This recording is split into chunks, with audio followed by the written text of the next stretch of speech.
আসসালামু আলাইকুম। সবাই কেমন আছেন? আশা করি সবাই অনেক অনেক ভালো আছেন। আবারও চলে এলাম নতুন একটি রেসিপি নিয়ে। আজকের রেসিপি হলো জিলাপি। ঘরে থাকা উপকরণ দিয়ে ময়দার সঙ্গে দুইটি জিনিস মিক্স করে এই জিলাপিটা বানিয়ে নিয়ে যেতে পারবেন একদম দোকানের মতো মুচমুচে। দেখুন একদম কতটা মুচমুচে ও খাস্তা হয়েছে। 3 দিন পর্যন্ত রেখে দিলে এইরকমই থাকবে। দেখুন একদম মুচমুচে হয়েছে আর ফুলো ফুলো হয়েছে। একবার এই রেসিপিটি ফলো করে আপনারা বাড়িতে বানিয়ে দেখবেন, খুবই সুন্দর বানাতে পারবেন। দেখুন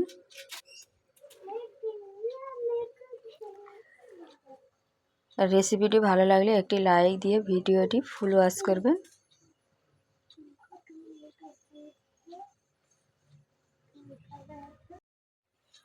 এখানে আমি 1 বাটি পরিমাণ চিনি নিয়েছি আর ওর সঙ্গে দিয়ে দিলাম 1 বাটি পানিটা দিয়ে ভালো করে মিক্স করে নেব। আর একটু এলাইচি পাউডার দিয়ে দিচ্ছি। দেখুন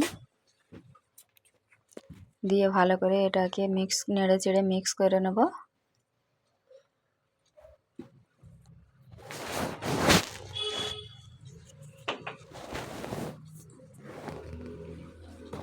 এইভাবে ভালো করে এটাকে ফুটিয়ে নেব। আর এর সঙ্গে একটু ফুড কালার দিয়ে দিচ্ছি। দেখুন ফুড কালারটা দিয়ে ভালো করে আমি জাল করে নিয়েছি। আর শিরাটা ঠিক এই রকমই হবে। যখন দেখবে একটু চটচটে হয়ে গেছে, একদম একটা মোটা শিরা বানিয়ে নেবে জিলাপির জন্য। পাতলা শিরা হলে যে রসটা ভালো করে ঢুকবে না ভিতরে। এর মধ্যে আমি একটা লেবু রস এইভাবে দিয়ে দেব। চিনিটা আর জমে যাবে না।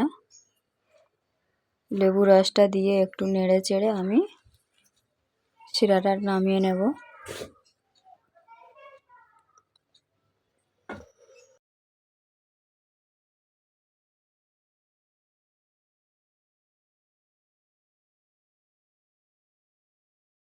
এখানে একটা বোল নিয়েছি, ওর মধ্যে 1 বাটি পরিমাণ ময়দা দিয়ে দিলাম।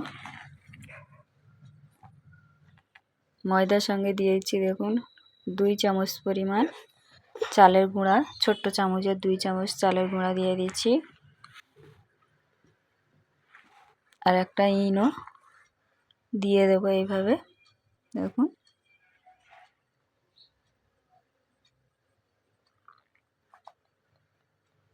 সবগুলো মিক্স করে নেব। আর এর মধ্যে দিয়ে দেব সাদা তেল 1 চামচ পরিমাণ দিয়ে এইভাবে মেখে নিচ্ছি।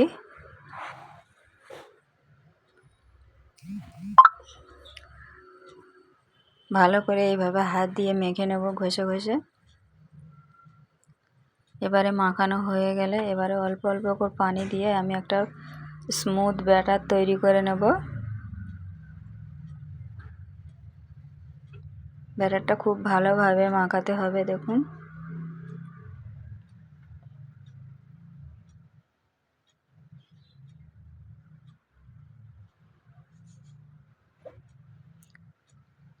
একসাথে অনেক পানি দেবে না, তাহলে ব্যাটারটা ভালো হবে না। এইভাবে অল্প অল্প করে পানি দিয়ে ব্যাটারটা তৈরি করতে হবে আর একভাবে ফেটাতে হবে।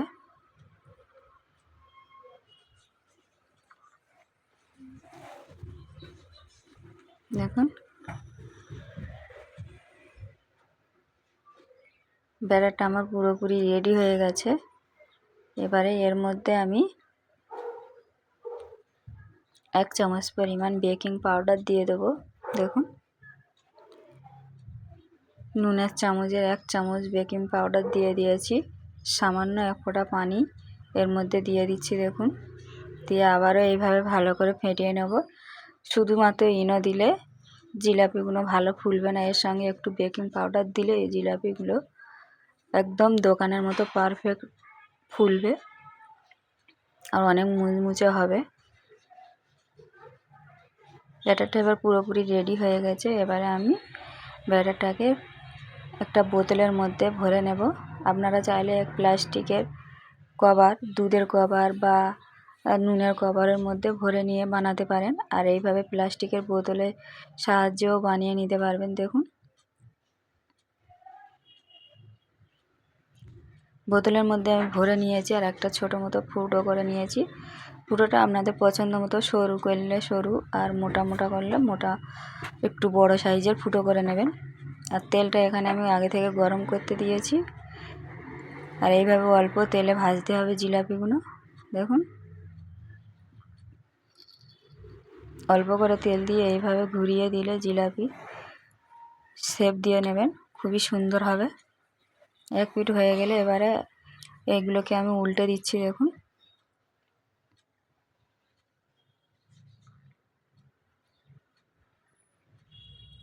এইভাবে উল্টে পাল্টে ভেজে নেবে।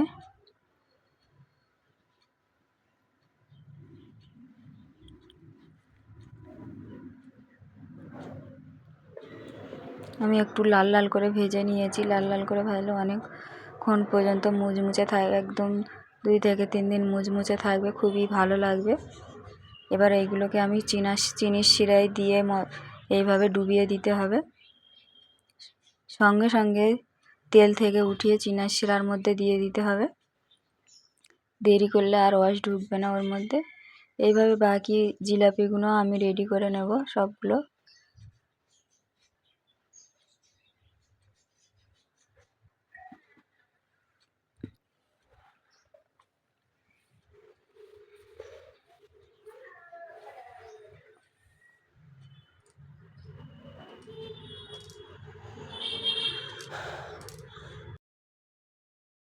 সবগুলো জিলাপি সেমভাবে আমি ভেজে নেব।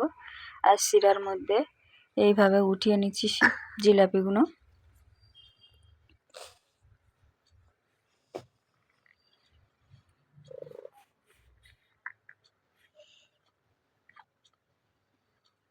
সেমভাবে আবারও জিলাপিগুলো এইভাবে ভেজে শিরার মধ্যে দিয়ে দিয়েছি।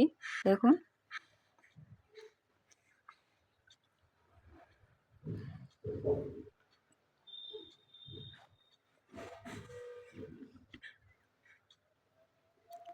এভাবে শিরার মধ্যে দিয়ে একটুখানি এরকমভাবে চেপে ধরতে হবে, তাহলে ভালোভাবে শিরাটা ঢুকে যাবে।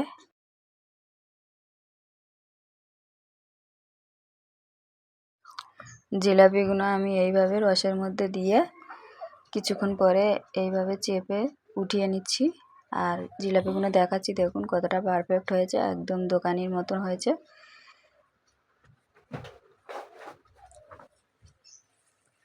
এবারে একটা আপনাদের ভেঙে দেখাচ্ছি, দেখুন কতটা মুচমুচে হয়েছে, একদম মুচমুচে হয়েছে। দেখুন খাস্তা। এই জিলাপিগুলো আপনারা যদি 3 দিন 4 দিন রেখে দেন তাহলে এইরকমই মুচমুচে থাকবে। দেখুন একদম নরম হবে না।